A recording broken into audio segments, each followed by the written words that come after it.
Hoy vamos a sumergirnos en un tema, bueno, fascinante.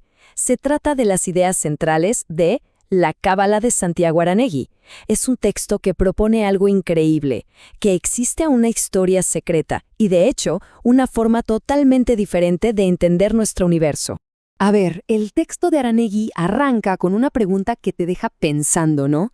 Nos dice, ¿y si la historia que nos contaron en la escuela está incompleta? La idea es que la narrativa oficial, la que todos conocemos, podría estar dejando de lado, a propósito, ciertas evidencias que simplemente no cuadran, especialmente si esas pistas apuntan a que el origen de la humanidad es mucho más extraordinario de lo que pensamos. Y para sostener esta idea, el libro no se anda con rodeos. Va directo a textos muy, pero muy antiguos. Por ejemplo, menciona los vimanas de la India, que son básicamente vehículos voladores descritos en el Ramayana. ¿O qué me dicen de las famosas carrozas de fuego del profeta Ezequiel? Incluso habla de relatos babilónicos sobre seres que usaban escafandras. Lo que argumenta la fuente es que la ciencia moderna tiende a ignorar todo esto, porque claro, desafía la idea de que evolucionamos solitos aquí en la Tierra. Ok, entonces la pregunta lógica es, si todo este conocimiento existió, ¿dónde está ahora? ¿Se perdió? Bueno, según este texto, la respuesta es no. No se perdió, al contrario, fue cuidadosamente protegido y transmitido en secreto a través de una cadena de, llamémosles, guardianes a lo largo de la historia. Y este linaje secreto, traza una ruta que es realmente fascinante. Todo habría comenzado, según la tradición, con Moisés en el monte Sinaí. De ahí, el conocimiento pasó a los esenios, ¿se acuerdan? Esa misteriosa secta de los manuscritos del Mar Muerto. Saltamos varios siglos y ¡pum! Los caballeros templarios redescubren este gran secreto, y esto, según el libro, es lo que provoca su terrible persecución en 1312. Pero a pesar de todo, los que sobrevivieron se encargaron de que esa llama, la del conocimiento, nunca se apagara del todo. Pero ojo, no estamos hablando de que esto se olvidó por accidente. Para nada. El texto es muy claro. La supresión de este conocimiento ha sido activa, deliberada. ¿Y por qué? Bueno, el motivo sería evitar que la humanidad despierte, que reclame su herencia divina, y así mantenerla alejada de su verdadero origen y de su auténtico destino. Bien, ya hablamos de la historia secreta, de los guardianes, pero ¿qué es exactamente este conocimiento? ¿De qué se trata el secreto? Pues, en su núcleo, son una serie de principios cósmicos. Piensen en ellas como leyes universales que, según se dice, gobiernan absolutamente toda la creación. La primera ley es el principio de polaridad, y es bastante reveladora. Nos dice que todo, absolutamente todo, es dual. A ver, pensemos en el bien y el mal, el calor y el frío, la luz y la oscuridad. Solemos verlos como enemigos, como fuerzas en guerra, ¿verdad? Pues no. Según este principio, son solo dos extremos de la misma cosa. Son idénticos en su naturaleza, lo único que cambia es el grado, la vibración, como los dos extremos de un termómetro. Y de la polaridad pasamos al principio del ritmo. Imaginen un péndulo. Todo en el universo se mueve así. Siempre hay un flujo y un reflujo, un para adelante y un para atrás. Y esto no solo aplica a las mareas del océano, también al ascenso y caída de las civilizaciones. Es un ciclo constante, medible, que se mueve entre esos dos polos de los que hablábamos. De hecho, hay una cita de El Caibalión, un texto hermético que la fuente menciona, que lo deja clarísimo. Dice, la medida de la oscilación hacia la derecha es la medida de la misma oscilación hacia la izquierda, el ritmo compensa. O sea, el impulso hacia un lado determina qué tan fuerte será el regreso al otro. El ritmo siempre busca el equilibrio. Y la tercera gran ley es la de causa y efecto. Esta es fundamental. Sostiene que el azar no existe. Nada pasa por casualidad. Cada efecto que vemos en nuestras vidas tiene una causa, y cada causa, a su vez, genera un efecto. Eso que a veces llamamos suerte, buena o mala, sería simplemente una causa que todavía no logramos ver, una que está oculta por la ilusión del tiempo. Ok, con estas tres leyes en mente, ahora sí podemos meternos en el corazón del secreto que presenta el libro.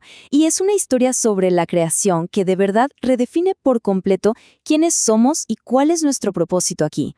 El texto nos cuenta que los primeros místicos, los gnósticos, se toparon con un gran dilema al leer las Escrituras. Por un lado, veían al Dios del Antiguo Testamento, el Yahvé de los ejércitos, que a veces era vengativo, un Dios para un pueblo elegido. Y por otro lado, en el Nuevo Testamento, encontraban a un Padre misericordioso, un Dios de amor absoluto para toda la humanidad. Esto los llevó a una pregunta clave. ¿Cómo es que un Dios perfecto pudo haber creado un mundo tan imperfecto? Y llegaron a una conclusión radical. Quizá estaban viendo dos aspectos muy diferentes de lo divino. Y esa misma dualidad, según el texto, se refleja en la humanidad. Se habla de dos oleadas de almas que llegaron a este plano. Primero, los que llama hijos de los hombres. Ellos habrían descendido al mundo físico, movidos por la curiosidad, por deseos más egoístas, y al final quedaron atrapados por el karma, por la ley de causa y efecto.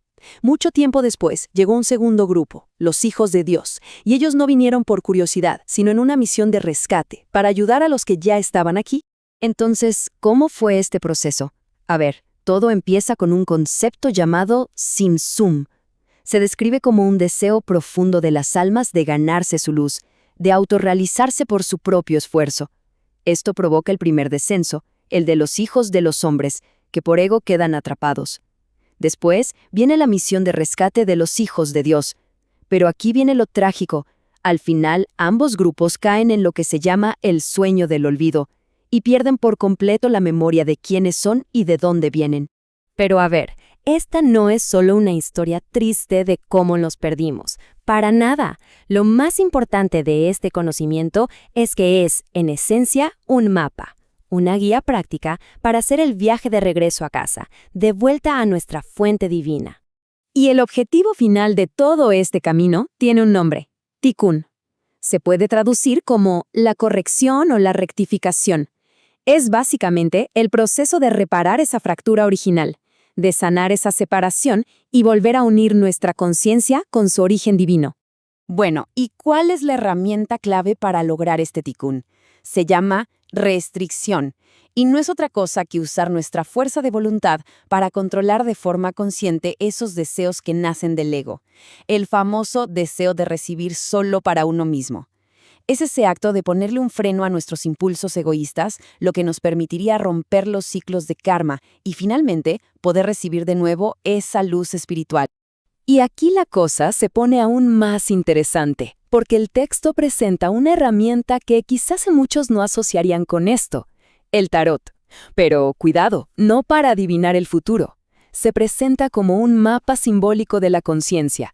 Cada una de las 22 cartas de los arcanos mayores correspondería a uno de los 22 senderos del árbol de la vida cabalístico y funcionarían como una guía para ese peregrinaje espiritual de regreso al origen. Como se ve en esta imagen del árbol de la vida, cada uno de esos 22 senderos es como una etapa del viaje.